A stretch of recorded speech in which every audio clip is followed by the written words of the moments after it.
আমি বলছি হচ্ছে কি শুনেন, এটা এমন ওপেন সিক্রেট একটা ব্যাপার, আপনারা যদি একটু মিডিয়া নিয়ে নিজেও রাতে যান নিজেও অনেককে ধরতে পারবেন। ব্যাপার হচ্ছে যে আমাদের প্রশাসনও জানে, হ্যাঁ, জানার পরে এগুলো করা হচ্ছে না। আমি যদি স্পেসিফিকলি বলি, আমি আসলে বলা দরকার, আমি মনে করি শিক্ষার্থীদের জানা দরকার এটাতে ছাত্রদল, ছাত্র শিবির, বাকচাষ এমনকি স্বতন্ত্র অনেকে জড়িত আছে।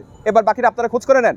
আমরা স্পষ্ট ভাষায় কথা বলতে চাই, আমরা ওই যে রাজনৈতিক অতি রাজনীতির যে চক্রটা, সেই চক্রটা আমাদের শিক্ষার্থীদেরকে আবার ঢুকাতে চাই না, ডাকসুকে আবার নিয়ে যেতে চাই না। আমরা 5ই আগস্টের পরে একটা নতুন রাজনীতি চেয়েছিলাম, নতুন ফ্রেম চেয়েছিলাম, তারা সেটা দিতে ব্যর্থ হয়েছে। এখন ডাকসুকেও সেভাবে আবার রাজনৈতিকভাবে ফ্রেমিং করার চেষ্টা করা হচ্ছে, এটাকে আমরা কখনোই হতে দেব না ইনশাআল্লাহ। আর আমাদের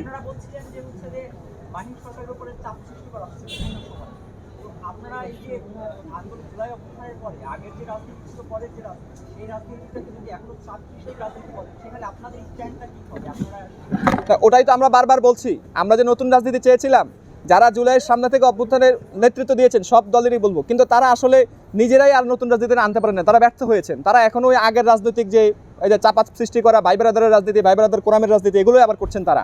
এটা খুবই আমাদের জন্য দুঃখজনক। আমরা চেয়েছিলাম, এই যে আপনারা ডাকসুতে দেখেন না, আমরা সামনাসামনি খুব হাসি মুখে চলতেছি, সব প্রার্থীর সাথে দেখা সাক্ষাৎ করতেছি। আমরা তো চাইছি যে এটা শুধু সামনে থাকবে না, এটা সামগ্রিকভাবেই থাকবে। আমাদের ভিতরে লড়াইটা হবে জ্ঞানভিত্তিক, তর্কের লড়াই হবে, যুক্তির লড়াই হবে। এইসব যে ভিন্ন রাজনীতি, যে পিছন থেকে আপনার তথ্য বের করে দেওয়া, অপরের এসব করে দেওয়া, হুমকি দেওয়া, এগুলো চলবে না। কিন্তু সেগুলো তারা করছে। শেষ মুহূর্তে তারা শিক্ষার্থীদের উপর আস্থা হারিয়ে ফেলেছে। তাদের তো শিক্ষার্থীদের উপর আস্থা রাখার দরকার ছিল, যে শিক্ষার্থীরা তাদেরকে ভোটে জিতাবে, কিন্তু তারা শিক্ষার্থীদের উপর আস্থা হারিয়ে তারা এখন পিছনের টেবিলে নানান ধরনের কাজকর্ম করছেন ছাত্র রাজনীতির জন্য, ডাকসু করবে এটা বলে। কিন্তু আসার পরে শুরু থেকে তার উপর ব্যাপকভাবে চাপ সৃষ্টি করা হচ্ছিল। আমাকেও বলছিল, ওর মাহিনের যে স্ত্রী, তার সাথে আমাদের কথা হচ্ছিল, সে খুব বলছিল যে সে খুবই ডিপ্রেসড অবস্থায় আছে। মাহিন যে এতদিন আমাদের সাথে ছিল, আসলে স্বাভাবিক অবস্থায় ছিল না। এবং একটা ব্যক্তির সমস্যা থাকতে পারে, মাহিনের নিজস্ব ব্যক্তিগত সমস্যা থাকতে পারে, দুর্বলতা থাকতে পারে, সেটা তার, সেটার বিচার করবে হচ্ছে আমাদের শিক্ষার্থীরা, তাকে ভোট দিবে কি দিবে না। কিন্তু কথা হচ্ছে তাকে এভাবে হুমকি ধমকি দিয়ে নানান কিছু প্রকাশ করে দেওয়ার অনেক কিছু করা হয়েছে, সেগুলো আমি বলতে চাই না। এগুলো যেহেতু ডকুমেন্টস হাতে নাই, আমি মুখে বলতে চাই না, আপনারা খোঁজ করে নিতে পারেন। তো তার সাথে আমাদের আসলে ওই ধরনের প্রতিশ্রুতি না, আমাদের ছিল যে আমরা একসাথে লড়াই করব। যদি কোনো জায়গায় আমাদের কেউ যদি কোনো সমস্যা হতে পারে, কারো তো ব্যক্তিগত সমস্যা হতে পারে ভাই, ব্যক্তিগত সমস্যা থেকেও কেউ চলে যেতে পারে। তো ফলশ্রুতিতে সে এভাবেই গিয়েছে। আমাকে সে গতকাল রাতে জানিয়েছিল যে খুবই চাপের মধ্যে আছে, তার এলাকার লোকজন তাকে কল দিয়ে কান্নাকাটি করছে, তাদেরকে হুমকি ধমকি দেওয়া হচ্ছে, সে আর টিকতে পারছে না। আমি বললাম তারপর আপনি ভেবে দেখেন, অল্প আর সময় 2-3 দিন, শেষ মুহূর্তে ছেড়ে যায় না। যদি যান, আপনার কিন্তু রাজনীতি শেষ। হয়তো সে চাপটা নিতে পারেনি, সেই জন্য চলে গিয়েছে।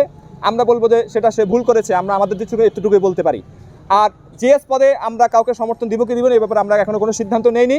কারণ হচ্ছে আমরা আসলে সমর্থন দেওয়ার মতো কোনো লোকজনকে এখনো পাচ্ছিও না। আমরা এটা বসেছি, আমরা ডিসকাশন করব। আর আমরা শুধু কাউকে সমর্থন দিব না, আমরা মনে করি সমর্থন দেওয়ার কিছু না, এটা তো শিক্ষার্থীরা ভোট দিয়ে বের করবে। আমরা কাউকে সমর্থন দেওয়ার মানে কি? এই যে মাহিন একজনকে সমর্থন দিয়েছে, সে কি জয় হয়ে যাবে? শিক্ষার্থী তাকে ভোট দিয়ে দেবে? এটা কেমন কথা? শিক্ষার্থীরা ভোট দিয়ে বের করবে, আমরা কাকে সমর্থন দিই না, এটা কোনো ম্যাটার না।